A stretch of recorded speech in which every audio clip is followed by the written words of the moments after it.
नमस्कार सभी को, आपका हमारे YouTube चैनल अनुज क्लास में स्वागत है। आज हम क्लास 10th मैथमेटिक्स की सभी इंपॉर्टेंट वर्ड प्रॉब्लम्स को अच्छी तरह से सॉल्व करेंगे। आप लोग कॉपी पेन रख कर बैठिएगा। मैंने हर एक क्वेश्चन में फुल ऑन एक्सप्लेनेशन किया है कि कैसे क्वेश्चन आपको पेपर में सॉल्व करने हैं। तो बिना समय ज़ाया किए चलिए शुरू करते हैं। क्वेश्चन कह रहा है, if Ritu were younger by 5 years then what she really is, then the square of her age would have been 11 more than the 5 times of percentage. अरे भाई, सुनने में तो कितना कॉम्प्लिकेटेड लगा, लेकिन चुटकी भर में आपको एज वाले क्वेश्चन समझ में आ जाएंगे। जितना मैं बता रहा हूँ बस उतना सुन लीजिए। कभी भी कोई भी एज का क्वेश्चन आए, सबसे पहले किसी की प्रेजेंटेज मानिए। ऋतु की प्रेजेंटेज में मान रहा हूँ R. Let the percentage of Ritu be R. आज से 5 साल पहले ऋतु की उम्र कितनी हो जाएगी? R-5। भाई आप अपनी उम्र में से 5 साल घटा दीजिए तो आप 5 साल पहले की एज पे पहुंच जाएंगे। क्वेश्चन कह रहा है, अगर ऋतु 5 साल छोटी होती, यानी कि उम्र कितनी होती है उसकी? R-5। Then the square of her age, तो उसकी एज का स्क्वायर, पहले मैं स्क्वायर कर लेता हूं ये नीचे लिखकर, R-5 का स्क्वायर करा, उसकी एज का स्क्वायर वुड हैव बीन 11 मोर। ये वाली चीज 11 ज्यादा होती। किससे ज्यादा होती? 5 times ऑफ प्रेजेंटेज। मैं सामने लिख रहा हूं 5 times ऑफ प्रेजेंटेज, यानी R का 5 times, यानी ये जो उम्र है ये इस वाली उम्र से 11 ज्यादा है। अगर ये 11 ज्यादा है तो अगर मैं इसमें 11 जोड़ दूं तो दोनों बराबर हो जाएंगी। देखिए, क्वेश्चन बनाने का तरीका सीखिए। सॉल्यूशन तो कहीं से भी सीख लेंगे, एक क्वेश्चन बनानी आ गई तो क्वेश्चन में कुछ नहीं रह जाएगा। तो सबसे पहले मैंने क्या करा, प्रेजेंटेज से सब चीज़ों को कनेक्ट करा। इसको मैं ओपन करता हूं, a-b का whole square, a square plus b square minus 2ab बराबर 5r plus 11। r square plus का 5 और वहाँ के माइनस का हो जाएगा, तो माइनस का 15r प्लस का 11 वहाँ के माइनस का हो जाएगा, प्लस का 14। इसका मिड टर्म स्प्लिट करेंगे, आएगा R square minus 14r minus 1r plus 14। Common लेंगे इनमें, हमारे पास कॉमन आएगा r, बचेगा r माइनस 14। हमारे पास कॉमन आएगा माइनस का 1, बचेगा r माइनस 14। तो एक हमारे पास इक्वेशन बनी, r माइनस 14 कॉमन आ जाएगा और r माइनस 1। तो देखिए, एक वैल्यू आई हमारे पास 14 और एक वैल्यू आई हमारे पास 1। तो देखिए 1 को तो इग्नोर कर दीजिए, है ना। 5 साल पहले तो हो ही नहीं पाया, ऋतु 1 साल की तो होगी नहीं, तो आंसर कितना आ गया हमारे पास? 14 ईयर्स। क्वेश्चन कह रहा है, the product of Rahman's age 5 years ago and his age 7 years from now is 1 more than the twice his percentage. ओहो, बहुत आराम से। सबसे पहले देखिए क्या कह रहा है, तोड़िए मेरे साथ क्वेश्चन को। प्रोडक्ट मतलब मल्टीप्लाई, लिख दिया भाई। रेहान की जो एज है 5 साल पहले, तो आज की एज रेहान की मान ली मैंने R, 5 साल पहले की एज हो जाएगी R-5। कह रहा है मैं प्रोडक्ट लेना है 5 साल पहले की एज का, यानी कि R-5। प्रोडक्ट में एटलीस्ट 2 चीजें तो होंगी, और 7 साल बाद की एज का। 7 साल बाद जो रेहान की एज होगी वो होगी R+7। अगो में ईयर घटाने हैं और आगे फ्रॉम नाउ में ईयर प्लस करने हैं। तो इन दोनों का जो प्रोडक्ट है 5 साल पहले की उम्र का और 7 साल बाद की उम्र का, वो क्या है? 1 ज्यादा है। यानी ये जो हिस्सा है ये 1 ज्यादा है। किससे 1 ज्यादा है? Twice his percentage. Twice his percentage, twice मतलब 2 times और थ्राइस मतलब 3 times। यानी ये जो हिस्सा है इससे 1 ज्यादा है। अगर मैं इसमें 1 घटा दूं तो दोनों बढ़ा दूं तो दोनों क्या हो जाएंगे? आपस में बराबर हो जाएंगे। ये इक्वेशन बनाना सीखिए। अब r का मल्टीप्लाई r में करेंगे, आएगा r स्क्वायर। r का मल्टीप्लाई 7 में करेंगे, आएगा प्लस का 7r। माइनस 5 का मल्टीप्लाई r में करेंगे, आएगा माइनस का 5r, और माइनस 5 का मल्टीप्लाई 7 करेंगे, आएगा माइनस का 35 बराबर 2r प्लस 1। सबको एक तरफ से चल रहे हैं तो हमारे पास आएगा r स्क्वायर।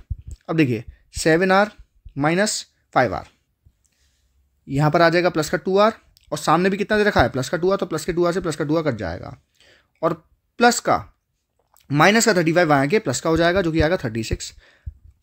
स्क्वायर वहां के रूट, तो 36 किसका होता है भाई? स्क्वायर 6 का। तो प्लस माइनस दोनों 6 आए, तो एज तो हमेशा प्लस में निकलती है, तो हमारे पास आंसर आ गया 6 years। नेक्स्ट हमारे पास है जोगी बोगी क्वेश्चन। जोगी बोगी क्वेश्चन को अभी आप समझेंगे। पहला क्वेश्चन हमसे कह रहा है, 2 कॉन्जिक्यूटिव पॉजिटिव मल्टीपल ऑफ 3 का प्रोडक्ट दे रखा है 270। कॉन्जिक्यूटिव मतलब क्या होता है? लगातार वाले नंबर, 1 2 3, ये सब कॉन्जिक्यूटिव नंबर है। लेकिन क्वेश्चन में हमसे कंडीशन दी है। पहली बात तो ये नंबर पॉजिटिव है और मल्टीपल ऑफ 3 है, तो मैं मल्टीपल ऑफ 3 मन से अभी कुछ मानता हूँ। मैं मानता हूँ भाई 6 है और फिर 9 है, हो सकता है ना। तो अगर मैं इनमें कॉमन लूँ तो देखिए मेरे पास कॉमन क्या आएगा? 3 × 2, और ये कॉमन आएगा मेरे पास 3 × 3। तो मैं देखिए इसको तोड़ के लिख सकता हूँ कि 3 × x, 3 × x प्लस 1। तो इसका मतलब मैं 3 के मल्टीपल के कॉन्जिक्यूटिव को 3x और 3x प्लस 1 और फिर आगे 3x+2 3x+3 की कैटेगरी में लिख सकता हूँ। अब हमसे क्वेश्चन कह रहा है उन दोनों का जो प्रोडक्ट है यानी कि 3x मल्टीप्लाई 3x+1 वो 270 दे रखा है। इसको फटाफट सॉल्व करते हैं। सबसे पहले 3 का मल्टीप्लाई x में करेंगे आएगा 3x, 3 का मल्टीप्लाई 1 में करेंगे आएगा 3, और इस पूरे का मल्टीप्लाई करेंगे 3x से, हमारे पास आएगा 270। लेकिन थोड़ा स्मार्ट वर्क कीजिएगा, 3 से 270 हल्के साल काट दीजिए तो सिर्फ x का मल्टीप्लाई करना रह जाएगा। 3x² + 3x बराबर 90। इनमें 3 कॉमन ले लीजिए, हमारे पास बचेगा 3, बचा x² + 1 बराबर 90, हमारे पास x² + 1 बराबर 30। सॉरी, यहाँ पर x है तो ये भी हमारा x बचेगा। तो क्वेश्चन आएगी x² + x - 30 बराबर 0। 30 की फैक्टर की 1 आ जाए तो x² + 6x - 5x - 30 = 0। x common लिया तो हमारे पास बचेगा x + 6, -5 कॉमन लिया हमारे पास बचेगा x + 6 बराबर 0। एक x की वैल्यू आई 5, एक x की वैल्यू आई -6। अब हमें पता है कि क्वेश्चन के अंदर में नेगेटिव नहीं लेना है तो हम लेंगे 5 को ही। तो पहला हो जाएगा हमारे पास 15, दूसरा हमारे पास हो जाएगा 18। नेक्स्ट क्वेश्चन कह रहा है sum of the square of 2 consecutive odd number. Odd number यानी पहला अगर x है तो दूसरा x + 2 है। समझिए ऑड नंबर के कॉन्जिक्यूटिव कैसे लिखे जाते हैं, x एंड x + 2, और इवन के भी ऐसे लिखे जाते हैं। इनके स्क्वायर का सम, तो इसका मतलब x² + a² + b² + 2ab बराबर 394। ये प्लस का आगे माइनस हो जाएगा, थोड़ा ठीक कर लेते हैं इसको। हमारे पास आएगा 2x² + 4x - 390 = 0। इन सब में 2 कॉमन ले लूँगा, बचेगा x² + 2x - 195 = 0। इसका मिड टर्म करते हैं, हमारे पास आएगा x² + 15x - 13x, क्योंकि 13 × 15 195 होते हैं, बराबर 0। और x कॉमन लिया, बचा x + 15, प्लस का 13 कॉमन लिया, बचा x + 15। तो एक x की वैल्यू हमारे पास आई -13 और एक x की वैल्यू हमारे पास आई -15। सॉरी, यहाँ पर ही हमारे पास प्लस का 13 ना आकर माइनस का 13 कॉमन लिया था। मैंने बोला माइनस था लेकिन लिखा प्लस है, तो ये हमारे पास प्लस का 13 निकल के आएगा। तो हमारे पास x की वैल्यू हो जाएगी 13 और दूसरी हो जाएगी 15। वहाँ पे मैं नेगेटिव भी ले सकता हूँ, लेकिन आंसर भी हमारे पास यही है। नेक्स्ट क्वेश्चन हमसे कह रहा है कि एक प्लेन 30 मिनट लेट निकला, यानी कि प्लेन जर्नी कवर करने के लिए 30 मिनट धीरे हो गया। देन इट शेड्यूल टाइम, जितना इसका शेड्यूल टाइम था, यानी कि अगर ये T1 टाइम पे निकलता था तो अब जो टाइम है वो 30 मिनट लेट है, यानी कि ये जो टाइम है ये इससे 30 मिनट लेट यानी कि 30 मिनट ज़्यादा है। अगर ये T1 है और ये T2 है तो दोनों का एक रिलेशन होगा, ये चीज़ इससे 30 मिनट कम होगी। तो अगर मैं इसमें 30 मिनट जोड़ दूं तो मेरे पास T2 निकल के आ जाएगा। पहले देखिए जो चीज़ क्वेश्चन में दिया उसका मैंने एक रिलेशन निकाल लिया। आई होप ये बात सबको समझ में आई होगी। अच्छा, जो डेस्टिनेशन है वो तो भाई 1500 किलोमीटर ही रहेगी, टाइम कम ज़्यादा होने से जगह तो चेंज होनी जाएगी।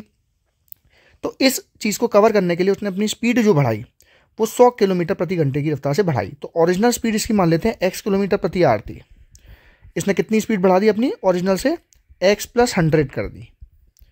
तो ज़रा सिचुएशन को समझते हैं। हमारे पास ये जो रिलेशन है T1 और T2 का, ये टाइम का रिलेशन है, जबकि हमें दिया हुआ है डिस्टेंस और स्पीड। तो हम क्या करेंगे, पहले डिस्टेंस और स्पीड को टाइम में कन्वर्ट करेंगे।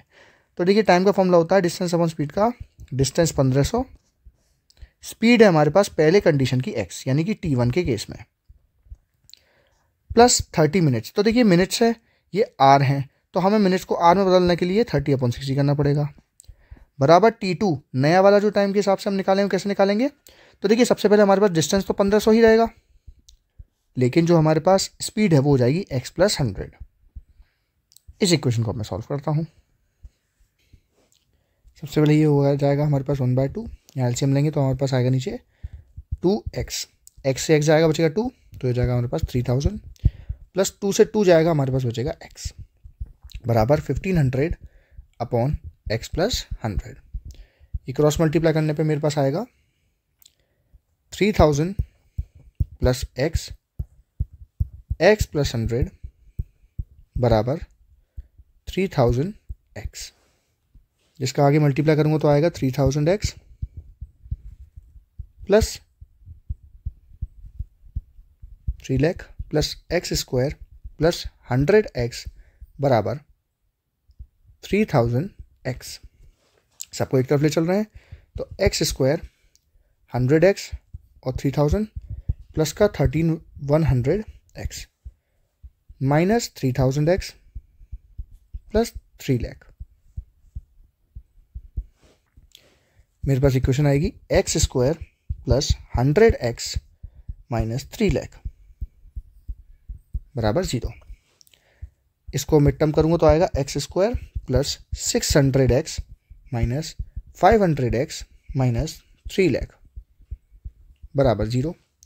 एक्स की वैल्यू कॉमन आएगी, हमारे पास बचेगा एक्स प्लस 600 माइनस का 500 कॉमन आएगा, हमारे पास बचेगा एक्स प्लस 600। तो एक एक्स की वैल्यू हमारे पास आई 500, एक एक्स की वैल्यू है हमारे पास माइनस का 600, माइनस की वैल्यू को रिजेक्ट कर देंगे, आंसर हो जाएगा 500 किलोमीटर पर आवर। क्वेश्चन कह रहा है sum of the areas of 2 square. तो पहले हम 2 स्क्वायर ले लेते हैं, ये छोटा स्क्वायर, ये बड़ा स्क्वायर। इसकी साइड मान ली स्मॉल ए, इसकी मान ली स्मॉल बी। सम यानी कि एडिशन, किसका एडिशन? एरियाज, एरियाज यानी कि ए इंटू ए और बी इंटू बी। तो A square plus B square की वैल्यू मुझे गिवन है 157। If the sum of the perimeters, perimeters का सम यानी कि 4a प्लस 4b, मुझे दिया हुआ है 68, मुझसे साइड्स पूछी है। तो देखिए सबसे पहले मैं क्या करूँगा, इनमें कॉमन ले लूँगा, मेरे पास आएगा a प्लस बी बराबर 17।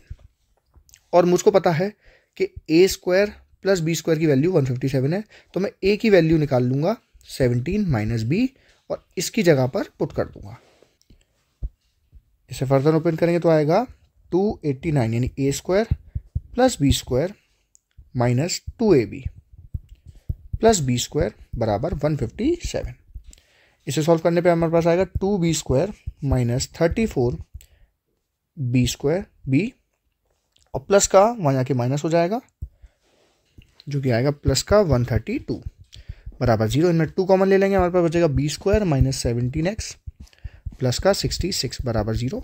इसका मिड टर्म स्प्लिट करने पे हमारे पास आएगा B square minus 11x minus 6x plus 66 बराबर 0।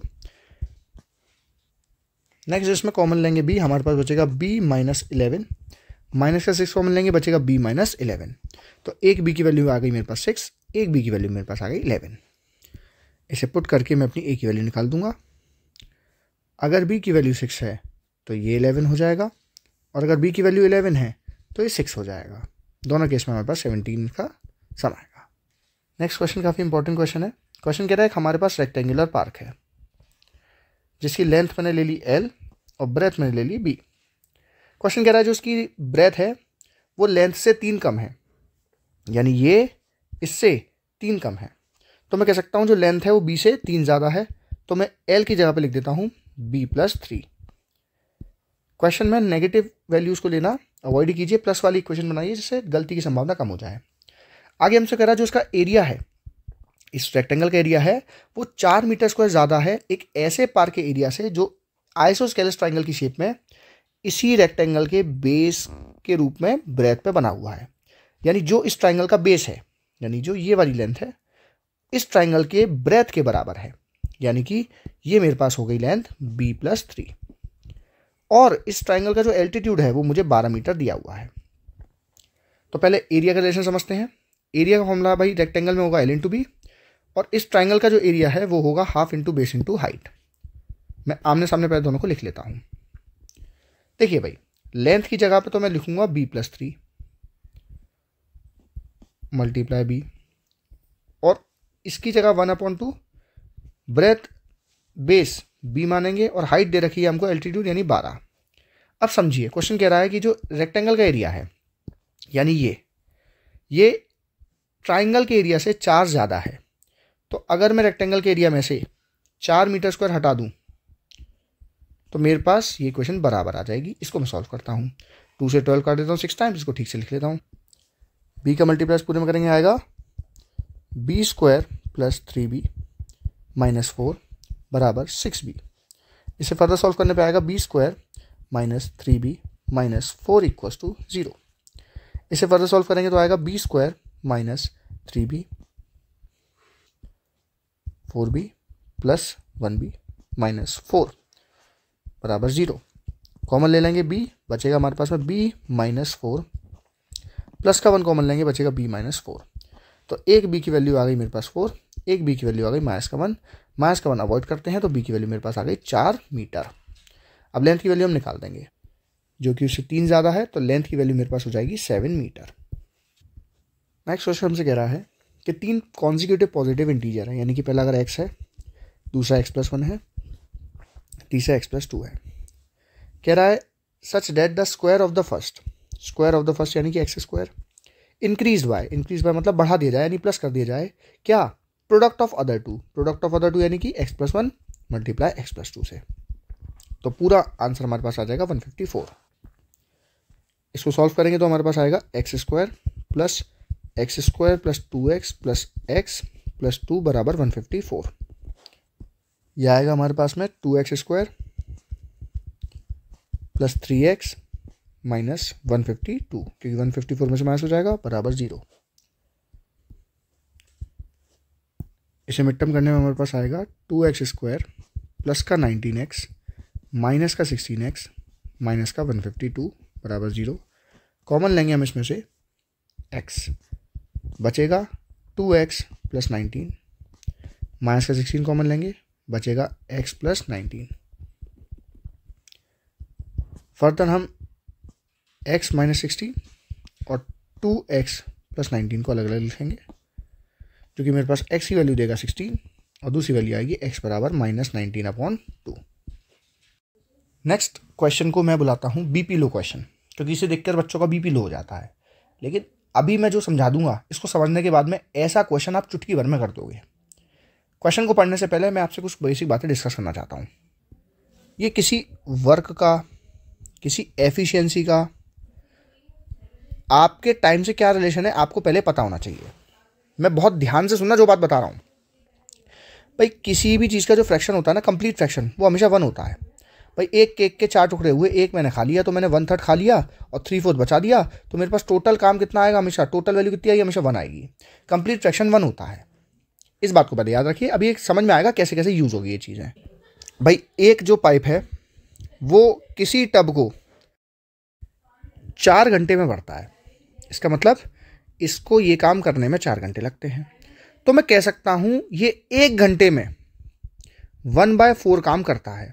या तो 1/4 लीटर भरता है, 1/4 पेन बनाता है, 1/4 कॉपी लिखता है, तो कुछ भी हो सकता है, कोई भी काम हो सकता है। लेकिन अगर टोटल काम 4 घंटे में हो रहा है तो 1 घंटे में 1/4 काम हो रहा है, इस बात को याद रखिए। और मैंने कहा जो दूसरा पाइप है, बड़ा वाला पाइप है, वो सेम टैंक को 2 घंटे में भर देता है। तो मैं कह सकता हूँ वो 1 घंटे में 1/2 टैंक भर देता है। इस बात को याद रखिए। अगर दोनों टैंक साथ में चलाए गए, दोनों पाइप साथ में चलाए गए, तो वो मिलकर 3 घंटे में भर देते हैं। तो इस बात को समझिए। दोनों पाइप अगर साथ में चलाए जाएंगे तो उसका रिलेशन कैसे निकालेंगे। भाई एक पाइप 1 घंटे में कितना भर रहा है, 1/4। दूसरा पाइप 1 घंटे में कितना भर रहा है, 1/2। दोनों मिलकर कितने घंटे में भर रहे हैं, 3 घंटे में। तो दोनों मिलकर 1 घंटे में कितना भर रहे हैं, 1/3। वैसे तो देखिए मेरा ये जो इक्वेशन है ये बराबर नहीं बैठ रहा है, लेकिन अभी जो मैं आपको समझाना चाह रहा हूँ वो सिर्फ इक्वेशन बनाना सिखा रहा हूँ। मैं कोई मैथमेटिकल प्रूफ नहीं दे रहा आपको, मैं तो सिर्फ आपको एक रिलेशन बनाना सिखा रहा हूँ। इसको अब मैं उस क्वेश्चन के साथ में समझाऊंगा। क्वेश्चन कह रहा है एक स्विमिंग पूल को बनने के लिए, तो पहले मैं एक नीचे एक रफ में स्विमिंग पूल बना देता हूँ। इसको बनने के लिए 2 पाइप की आवश्यकता पड़ती है। एक छोटा पाइप ले लेते हैं, एक बड़ा पाइप ले लेते हैं। अगर बड़ा पाइप 4 घंटे तक चलाया जाए और छोटा पाइप 9 घंटे तक चलाया जाए तो आधा पूल ही भरा जा सकता है। ठीक है भाई, तो बताइए कि अगर दोनों सेपरेट सेपरेट मिलकर चलाएंगे तो कितना टाइम लग जाएगा पूरा पूल भरने के लिए। और अगर छोटा वाला पाइप बड़े वाले पाइप के कंपैरिजन में 10 घंटे ज़्यादा लेता है अगर वो अकेला चलता तो बताइए लार्जर वाले को कितना समय लग जाएगा अगर उसे अकेला इस पूल को भरने में लगा दिया जाए तो। देखिए थोड़ा थोड़ा आपका बीपी डाउन तो क्या होगा, लेकिन कोई दिक्कत की बात नहीं, 1 सेकंड में समझाता हूँ जो मैं कह रहा हूँ। देखिए भाई, ये जो पाइप है, मान के चलिए अगर इसे अकेला चला दिया जाए तो x घंटे में पूरे के पूरे पूल को भर देगा, और जितना टाइम हमारे बड़े वाले पाइप को लगेगा उससे 10 घंटा ज़्यादा छोटे पाइप को लगेगा। यानी कि जो छोटा वाला पाइप है वो अकेला अगर चलेगा तो x + 10 आवर में पूरे के पूरे पुल को भर देगा। पूरे पुल की बात हो रही है, आधे की नहीं। अब आते हैं ज़रा यहाँ पर क्या हुआ। जो बड़ा पाइप है वो 4 घंटे तक चला। भाई 1 घंटे में ये वाला पाइप, मैंने कहा भाई पूरे घंटे अगर चलेगा, पूरा टाइम चलेगा तो x घंटे में भरेगा। तो 1 घंटे में कितना भर देगा? 1 घंटे में भरेगा 1/x। तो कितने घंटे चलाया? 4 घंटे चलाया। तो कितना पानी भर गया? 4/x पानी भर गया। ठीक है भाई। दूसरा पाइप जो है वैसे तो इसे x + 10 आवर लगते हैं पूरा स्विमिंग पूल भरने में। तो 1 घंटे में कितना भरता है भाई? ये 1 घंटे में इतना पानी भर देता है। 1 घंटे में इतना भरता है। तो कितने घंटे चलाया? 9 घंटे। तो 9 घंटे में कितना बढ़ेगा? 1/x + 10 × 9। तो कितना पानी भर देगा? 9/x + 10 इतना पानी भर देगा। ये दोनों मिलकर चलाए गए हैं तो दोनों को आपस में प्लस करेंगे। और कितना पूल भरा है? टोटल पूल होता है 1, लेकिन इन्होंने आधा भरा है। तो कितना भरा है? 1/2 स्विमिंग पूल भरा है। इससे जो इक्वेशन बनेगी वो होगी हमारे पास में x + 10। x से x जाएगा तो x + 10 आएगा। x + 10 का मल्टीप्लाई 4 में करेंगे तो आएगा 4x + 40 प्लस x + 10 से x + 10 जाएगा, बचेगा 9। तो 9x बराबर 1/2। इसे फर्दर सॉल्व करेंगे तो हमारे पास ऊपर आएगा 9x + 4x 13x। तो 13x + 40 × 2 बराबर, ये पूरा इसमें मल्टीप्लाई हो जाएगा तो आएगा x² + 10x। इसे सॉल्व करेंगे आएगा 26x + 80 बराबर x² + 10x। सबको एक तरफ ले चलें तो हमारे पास आएगा x² माइनस का 16x माइनस का 80 बराबर 0। तो इसे लिखेंगे x² माइनस का 20x प्लस का 4x माइनस 80 बराबर 0। x कॉमन लेंगे, हमारे पास बचेगा x - 20 प्लस का 4 कॉमन लेंगे, बचेगा x - 20। एक x की वैल्यू आएगी -4 जिसे इग्नोर कर देंगे नेगेटिव वैल्यू को, और एक वैल्यू आएगी 20। ये x माना क्या था? ये x माने थे कितने घंटे लगेंगे बड़े पाइप को पूरा पूल भरने के लिए, और छोटा वाला पाइप इससे 10 घंटे ज़्यादा लेगा। तो छोटे वाले पाइप को लगेंगे 20 + 10 यानी कि 30 आवर्स। हमने दोनों का निकाल दिया। एक बोट की स्पीड रुके हुए पानी में है 18 km/h। इट टेक्स 1 hour मोर। इसे 1 घंटे ज़्यादा लगते हैं 24 किलोमीटर अपस्ट्रीम जाने में एज कंपेयर टू डाउनस्ट्रीम आने के लिए। स्पीड निकालनी है। ये अपस्ट्रीम डाउनस्ट्रीम क्या है भाई? झरना मानो, झरने से ऊपर जाएगा यानी बहाव के विरोध में तो अपस्ट्रीम, झरने से नीचे आएगा यानी बहाव के साथ में तो डाउनस्ट्रीम मानो। भाई बहाव की अपनी खुद की स्पीड भी तो होगी। अगर कोई चीज़ 100 की स्पीड से ऊपर जा रही है और विपरीत जो फोर्स लग रहा है उस पर तो 20 का लग रहा है, तो 80 से आगे जा रही है। स्पीड के साथ भी ऐसा ही है। अगर स्ट्रीम की जो स्पीड है वो 80 है और बोट की स्पीड 100 है तो बोट आगे बढ़ेगी 20 की स्पीड से, और जब नीचे आएगी तो अगर बोट की स्पीड 100 है और बहाव की स्पीड 80 है तो दोनों प्लस होकर 180 की स्पीड से बोट चलने लगेगी। तो ये अपस्ट्रीम डाउनस्ट्रीम होते हैं। कैसे करें भाई इसके क्वेश्चन? ध्यान से सुनिएगा। पहले जो दिया उसको लिख लो, उस रिलेशन को। अभी हमें उस स्ट्रीम की तो स्पीड नहीं पता, तो मैंने मान लिया x km/h की स्पीड किसकी होगी भाई? उस बहाव की होगी। क्वेश्चन कह रहा है ऊपर जाने और नीचे जाने में कितने घंटे का फासला? भाई 1 घंटे ज़्यादा लगते हैं। घंटे ज़्यादा लगते नहीं, टाइम दिया है तो पहले मैं हर चीज़ को टाइम में बदल लूँ, अपने आप क्वेश्चन होता चलेगा। 24 किलोमीटर ऊपर यानी डिस्टेंस है, हमको मालूम है भाई डिस्टेंस अपॉन स्पीड टाइम होता है। तो पहले हम टाइम लिख लेते हैं ऊपर जाने का।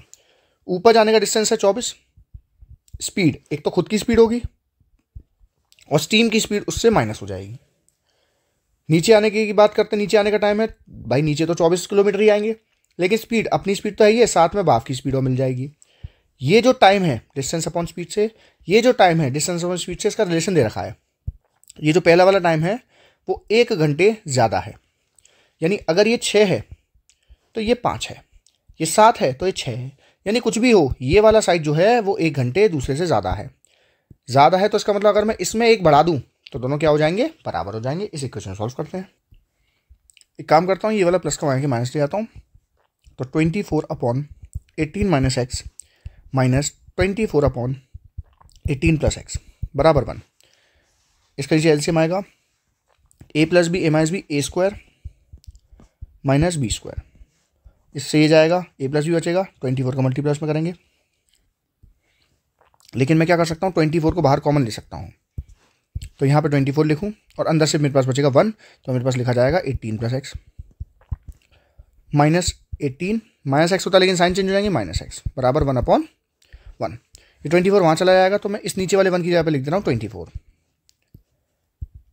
इसको फर्दर सॉल्व करते हैं, हमारे पास निकल के आएगा ये इधर मल्टीप्लाई एक्स से एक्स तो कट गया, सॉरी ये वाला एक्स हमारे पास प्लस में दे रखा है क्योंकि साइन चेंज होंगे ना, तो ये प्लस का एक्स है, तो प्लस प्लस प्लस, तो ये मेरे पास आ जाएगा निकल के 48x बराबर 324 माइनस एक्स स्क्वायर।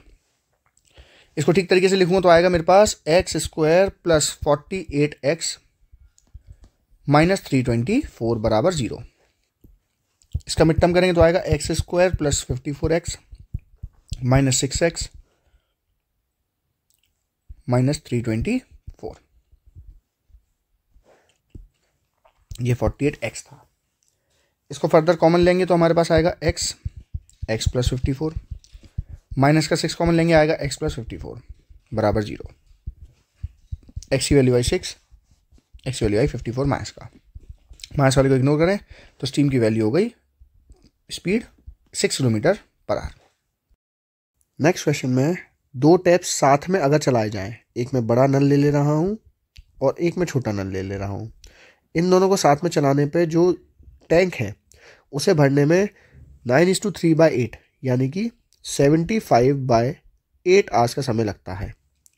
जो बड़े टैप है, बड़ा डायमीटर है, उसे 10 घंटे कम लगते हैं छोटे के कंपैरिजन में। तो अगर अकेले अकेले दोनों नल चलाए जाएं तो कितने दिन में, कितने टाइम में दोनों इस टैंक को भर देंगे। तो देखिए सबसे पहले रिलेशन समझिए, रिलेशन दिया किसका है, रिलेशन दिया टाइम का। मान के चलिए जो बड़ा नल है वो x घंटे लगाता है पूरे के पूरे टैंक को अकेला भरने में, और जो छोटा नल है वो y घंटे लगाता है पूरे के पूरे टैंक को पूरा भरने में। तो ये जो है x, ये y से 10 घंटे कम है। समझिए इस बात को, यानी अगर मैं इसे रिलेशन में लिखूंगा तो x y से 10 घंटे कम है, तो अगर मैं इसमें 10 जोड़ दूं दोनों बराबर हो जाएंगे। तो पहली इक्वेशन तो हमारे पास ये बन गई। दूसरा हमसे कह रहा है अगर दोनों को साथ में मिलकर चला दिया जाए तो इतने घंटे में काम पूरा कर देते हैं, यानी कि पूरा का पूरा टैंक भर देते हैं। तो भाई अगर दोनों मिलकर, देखिए समझिए इस बात को, अगर ये x घंटे में बढ़ता है तो 1 घंटे में कितना बढ़ेगा 1/x। ये y घंटे में पूरा बढ़ता है तो 1 घंटे में कितना बढ़ेगा 1/y। मिलकर दोनों कितने घंटे में भर देते हैं 75/8, तो 1 घंटे में कितना बढ़ते हैं 8/75। दूसरा इक्वेशन हमारे पास ये बन गया। दोनों इक्वेशन सॉल्व करते हैं। y की वैल्यू इक्वेशन में मैं पुट करता हूं तो मेरे पास आएगा 1/x प्लस 1/x प्लस 10 बराबर 8/75।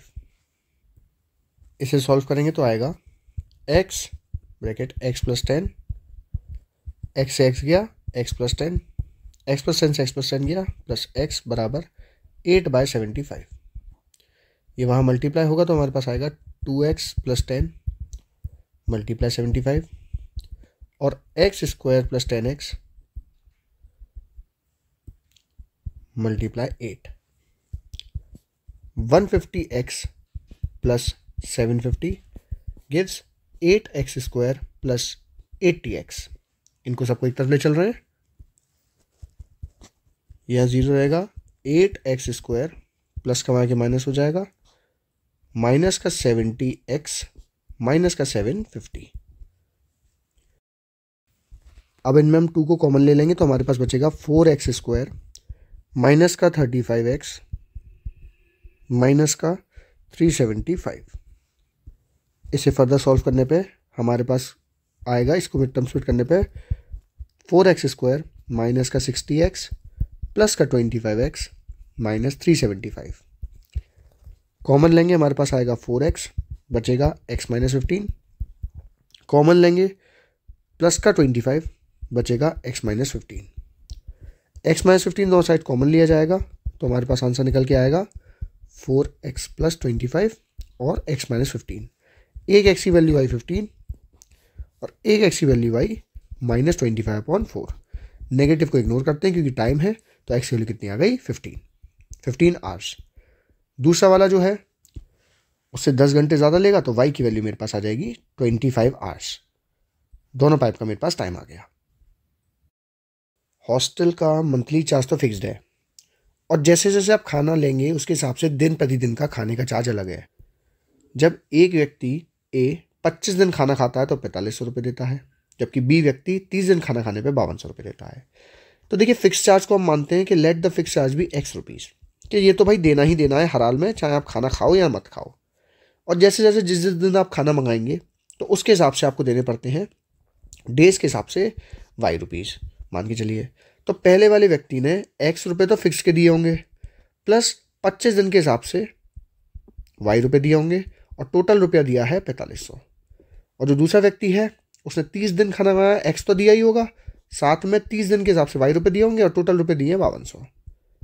तो हमसे फिक्स चार्ज पूछा है और डेली का चार्ज पूछा है। तो दोनों इक्वेशन को, फर्स्ट इक्वेशन और सेकंड इक्वेशन को आपस में माइनस करते हैं। देखिए आपको ना हमेशा एलिमिनेशन मेथड लगाना चाहिए, वो थोड़ा फास्ट तरीका है इक्वेशन को सॉल्व करने के लिए, जिसमें आप एक वेरिएबल को काट देंगे और अगर किसी इक्वेशन को किसी में से माइनस किया जाता है तो दूसरी इक्वेशन की साइन चेंज करना ना भूलना। ये प्लस का माइनस हो जाएगा, प्लस का माइनस हो जाएगा, प्लस का माइनस हो जाएगा, एक्स से एक्स कट गया, प्लस माइनस माइनस लेकिन बड़ी माइनस की है तो लिखेंगे माइनस का 5y। इसके अंदर भी प्लस माइनस माइनस की बड़ी है तो लिखेंगे माइनस का 700। तो जो y की वैल्यू मेरे पास निकल के आई वो निकल के आई 140 रुपये, और जो x की वैल्यू है वो पुट करके मैं निकाल दूंगा जो कि आएगी 1000 रुपये। आप एक बार रख कर देखिएगा। क्वेश्चन कह रहा है कुछ स्टूडेंट दो एग्जामिनेशन हॉल में है, ए और बी में। To make the number of students equal, दोनों हॉल में अगर नंबर ऑफ स्टूडेंट्स इक्वल करने हैं तो 10 बच्चों को ए से बी में भेज दिया जाए। तो देखिए पहली सिचुएशन फर्स्ट, तो मानते हैं कि भाई फर्स्ट रूम में ए बच्चे हैं और सेकंड रूम में बी बच्चे हैं। अगर दोनों को बराबर करना है तो ए में से कितने बच्चों को कम कर देना है, 10 बच्चों को, और वो 10 बच्चे किस में जुड़ जाएंगे, बी में। तो पहली क्वेश्चन तो हमारे पास में ये बन गई। इसे सॉल्व करने पे हमारे पास आएगा a माइनस बी बराबर 20। ये फर्स्ट इक्वेशन है। नेक्स्ट बात करेंगे सिचुएशन 2 की। सिचुएशन सेकंड हमसे कह रही है कि यदि 20 बच्चे बी से ए में भेज दिए जाएं, तो देखिए पहले मैं लिख रहा हूँ ए या लिख रहा हूँ बी। अगर 20 बच्चे बी से ए में भेज दिए जाए तो बी में से 20 माइनस करूंगा, ए में 20 प्लस करूंगा। Then the number of students in A becomes double the number of student in B. तो इस क्लास में जो बच्चे हैं वो इसका डबल हो जाएंगे, यानी इसका 2 टाइम्स करने पे ये इसके बराबर आएगा। इसको फर्दर और सॉल्व करते हैं। तो a प्लस 20 बराबर 2b माइनस 40। इसे सॉल्व करेंगे, प्लस का की माइनस, तो a माइनस 2b बराबर माइनस माइनस प्लस हो जाएंगे तो माइनस का 60। ये मेरे पास दूसरी सिचुएशन आई। तो अनेक क्वेश्चन को सॉल्व करते हैं। तो a माइनस बी बराबर 20, a माइनस 2b बराबर माइनस का 60।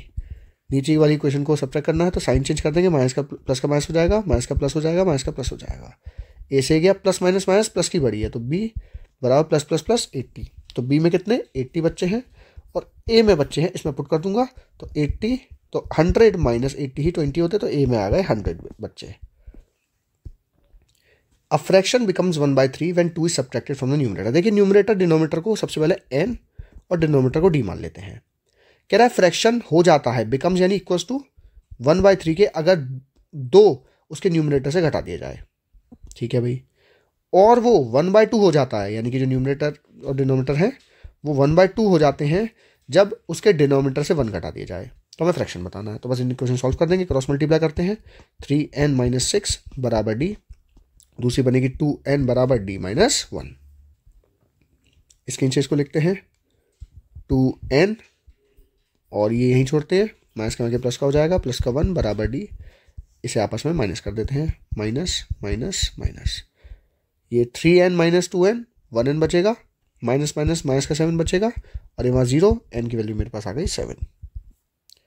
तो d की वैल्यू मेरे पास निकल के आ जाएगी 15। तो फ्रैक्शन हमारे पास बचेगा 7/15। The sum of 2 digit number तो देखिए टू डिजिट नंबर, हम ना कभी कभी ये सोचते हैं कि भाई जैसे टू डिजिट नंबर 12 लिखा हुआ है तो फर्स्ट वाली डिजिट को मान लो x, इसको मान लो y और उसको xy करके लिख दो। अगर आप इसे ऐसे करके लिखेंगे तो इसका मतलब है x मल्टीप्लाई वाई, तो इसका मतलब 1 इंटू 2 हो जाएगा। तो देखिए नंबर्स को और डिजिट्स को डिफ्रेंशिएशन करना सीखिए। मैं अगर कोई नंबर लिख रहा हूँ, जैसे मैंने लिखा 37, तो ये पूरे को जब बोला जाएगा तो नंबर बोला जाएगा, और जब इनको बोला जाएगा तो इनको कहते हैं डिजिट्स। समझिए, डिजिट्स इनको कहेंगे और नंबर लिखने का तरीका अलग होता है। ये वंस प्लेस है, ये टेंस प्लेस है। अगर होता 132 तो लिखते वंस टेंस 100। तो इनके प्लेसेस के हिसाब से डिजिट से नंबर्स बनाए जाते हैं। कैसे बनते हैं उसका फॉर्मेट क्या है, बिल्कुल ध्यान से सुनिएगा। मैं 12 की मदद से आपको समझाता हूं। अगर मैंने फर्स्ट डिजिट को मान लिया x, डिजिट की बात कर रहा हूं, और दूसरी डिजिट को मान लिया y, तो इसका नंबर कैसे बनेगा? तो वंस टेंस 100, वंस की प्लेस, टेंस की प्लेस, 100 की प्लेस। 100 की प्लेस वाले आपके पास नहीं आएंगे, तो टेंस की प्लेस तक का आपको लिखना पड़ेगा 10x प्लस 1y। अगर आप इसमें पुट करके देखेंगे तो 1 की जगह पे अगर मैं x की जगह पे 1 पुट करूं तो 10 इंटू 1 10 प्लस y की जगह पे 2 पुट करूं तो ये 12 निकल के आएगा। तो नंबर बनाने के लिए डिजिट का इस तरीके से इस्तेमाल किया जाता है। अब हम क्वेश्चन पढ़ते हैं। क्वेश्चन कह रहा है the sum of two digit number. Sum मतलब पहले देखिए क्वेश्चन को टुकड़े में पढ़िए। इस ऊपर वाले सम को ना स्किप मत कीजिएगा, पहले सम को लिखिए। सम मतलब एडिशन, किसका? Two digit number. तो पहले उस टू डिजिट नंबर को लिखिए। Let the first digit be x and second digit be y। The number obtained by reversing the digit is 66। किसका सम करना है? एक तो उस नंबर का सम करना है जो हमने बनाया है, और उसका रिवर्स यानी कि 10y प्लस x का अगर सम कर दिया जाए तो आंसर कितना आता है? 66। हमारे पास एक इक्वेशन ये आई, तो 10x plus 1x 11x, 10y plus 1y 11y बराबर 66। इसमें 11 कॉमन ले लेंगे, x प्लस वाई बराबर 66। हमारे पास x प्लस वाई की वैल्यू निकल के आई 6। ये हमारे पास फर्स्ट इक्वेशन है। अब क्वेश्चन कह रहा है if the digits of a number differ by 2। तो डिफर मतलब आपस में माइनस हो रही हैं। तो x माइनस वाई, अब हमें डिजिट को लिया, नंबर की नहीं कह रहा है, डिजिट का जो डिफरेंस है वो है 2। ये सेकंड इक्वेशन हो गई, नंबर निकालना है। तो देखिए इसको मैं आपस में ऐड कर देता हूं। तो x प्लस एक्स, ऐड करते टाइम साइन चेंज मत करिएगा, 2x और प्लस माइनस कट गए 8। तो x की वैल्यू मेरे पास आ गई 4। अब अगर x की वैल्यू मेरे पास 4 है तो y की वैल्यू कितनी हो जाएगी? 2 हो जाएगी, तभी तो उनको प्लस कर 6 बैठेगा, y की वैल्यू 2। तो डिजिट है वो हो सकती है 42 या 24। नेक्स्ट क्वेश्चन कह रहा है ए की मंथली इनकम और बी की मंथली इनकम का रेशियो दिया हुआ। तो देखिए ऊपर मैं लिख रहा हूं इनकम, ए की इधर और बी की इधर। ए की मंथली इनकम और बी की मंथली इनकम का रेशियो है 8:7। जब भी रेशियो में दिया हो कुछ भी तो उसके साथ एक वेरिएबल मान लीजिए। इस बार मैं वेरिएबल x मान रहा हूं, तो 8x और 7x, यानी कि a जो है 8x कमाता है और b जो है 7x कमाता है। इनके खर्चे यानी एक्सपेंडिचर का जो रेशियो दिया हुआ है वो दिया है 19:16। इसको कोई दूसरा वेरिएबल मानना पड़ेगा, तो 19y और 16y।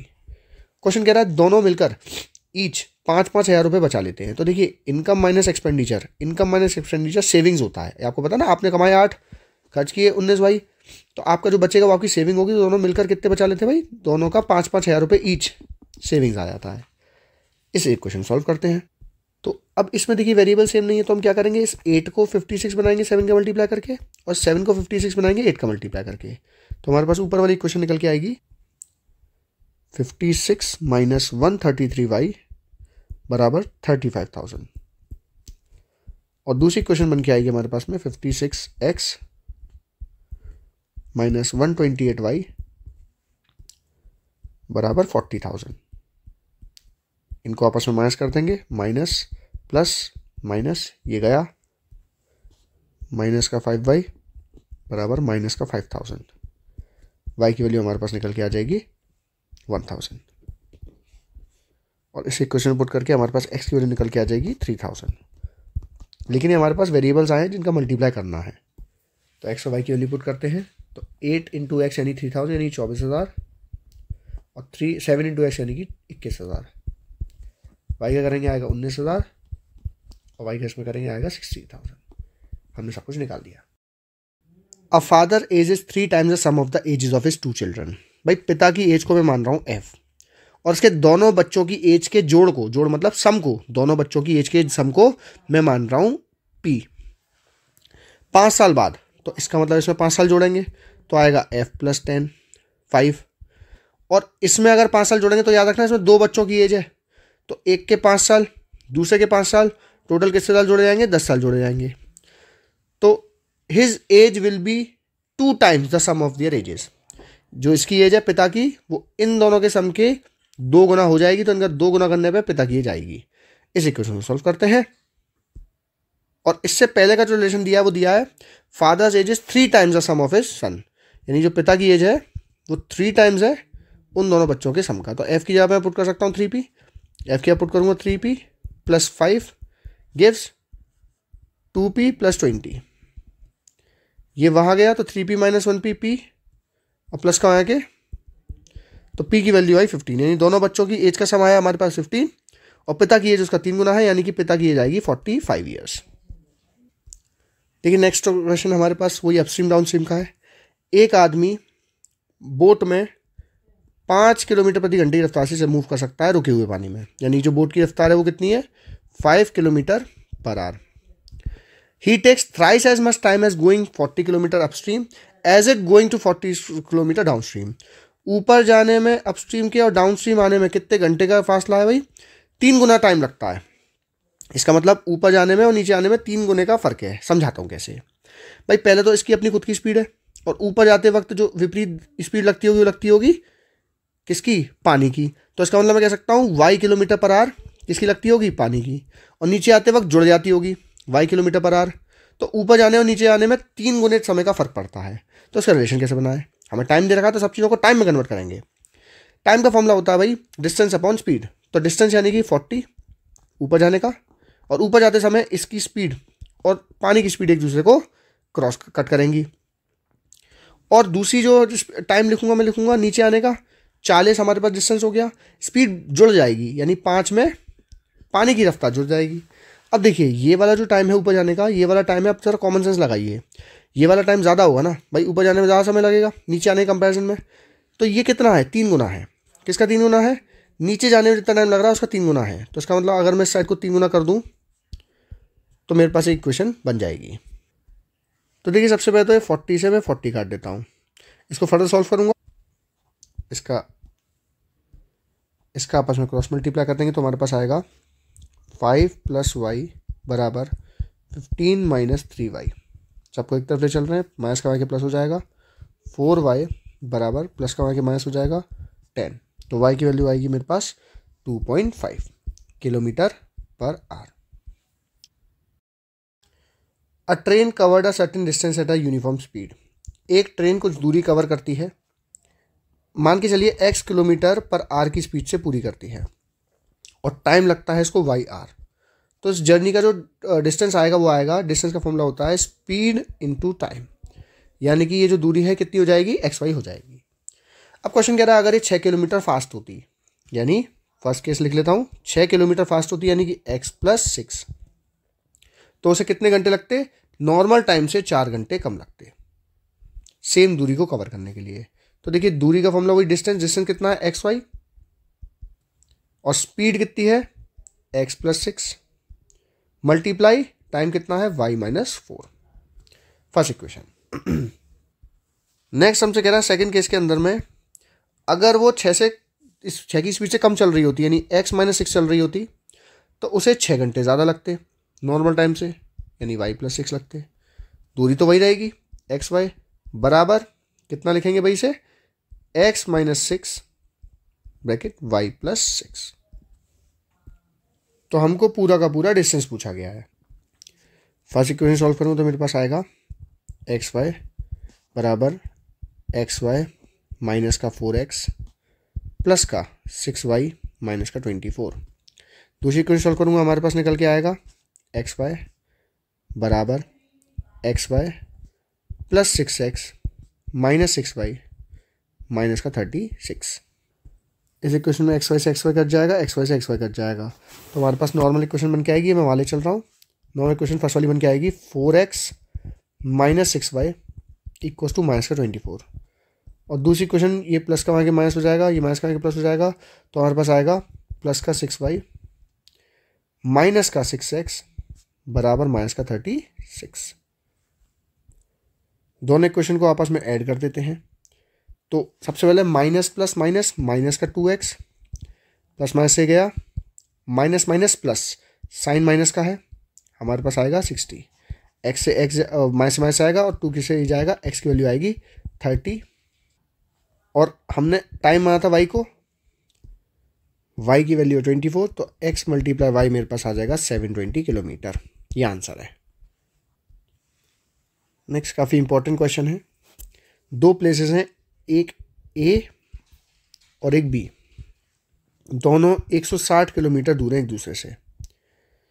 एक गाड़ी ए से स्टार्ट होती है, एक गाड़ी बी से स्टार्ट होती है सेम समय पे, और अगर दोनों सेम डायरेक्शन में जाएं, यानी ये भी ऐसे चले और ये भी इसी डायरेक्शन चले, तो दोनों 8 घंटे बाद मिलती हैं। मान के चलिए चलते चलते चलते चलते चलते यहाँ पर ये लोग मिले, इसको मैं नाम दे रहा हूँ सी। तो ये दूरी तय करने में बी और सी में 8 घंटे लगे दूसरी वाली गाड़ी को, और ए से लेकर सी तक आने में दूसरी वाली को, पहली वाली को भी 8 घंटे लगे। भाई टाइम तो दोनों ने सेम एक्सपीरियंस किया होगा ना, ठीक है भाई, और दोनों आपस में मिल गई। तो कॉमन सेंस लगाइए, ए फास्ट चल रही होगी ना, बी आगे से निकली और फिर भी ए ने उसे कवर कर लिया और 8 घंटे में पकड़ लिया, इसका मतलब ए फास्ट चल रही है, ठीक है भाई। दूसरी सिचुएशन क्या कह रहा है ये वापस से ए लिया और ये वापस से बी लिया, कह रहा अगर वो they meet in data if they travel towards each other, अगर एक दूसरे की तरफ चलें इधर और इधर, तो भाई 2 घंटे मिल जाती हैं। मान के चलिए यहाँ पे एक पॉइंट है, इसका मैं नाम ले लिया एम, यहाँ पे 2 घंटे मिल जाती है, यानी ए से एम तक आने में पहली गाड़ी को 2 घंटे लगे और बी से एम तक आने में दूसरी वाली गाड़ी को भी 2 घंटे लगे। ये यहाँ मिल जाते हैं, और ये पूरी दूरी अभी भी कितनी रहेगी, 160 किलोमीटर रहेगी। हमसे दोनों गाड़ियों की स्पीड पूछी है, कैसे करेंगे ध्यान से सुनिएगा। मैं दोनों केसेस को अलग अलग बनाऊंगा, बिल्कुल ध्यान से सुनना, बिल्कुल ध्यान से। पहली वाली गाड़ी की मैं स्पीड मान रहा हूँ ए किलोमीटर पर आवर, और दूसरी वाली गाड़ी की स्पीड मान रहा हूँ बी किलोमीटर पर आवर, ठीक है भाई। तो बस मुझे इतना बताइए, पहली वाली गाड़ी आगे चली कितनी है।